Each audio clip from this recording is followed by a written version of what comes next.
Díoghaibh is Mrs. Siobhan. Hi, I'm Siobhan from Bite Size Irish Gaelic, and today let's learn how to say Black Friday in Irish.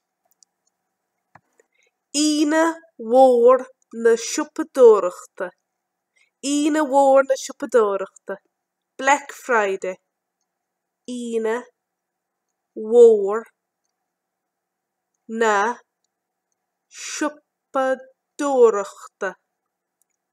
Hína Wohr na Shupa-dohr-ukhta. Black Friday. Bite Size Irish Gaelic will also be offering really big discounts this Black Friday. You must be subscribed to our newsletter though, as they are only available via email. Find the link in the description of this video. Now, let's go through the phrase word by word. Hee-na, often hee-na, means Friday.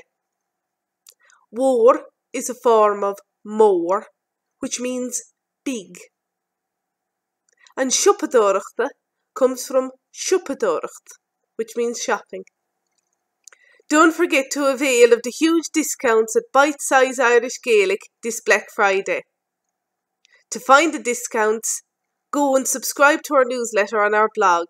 The link is in the description.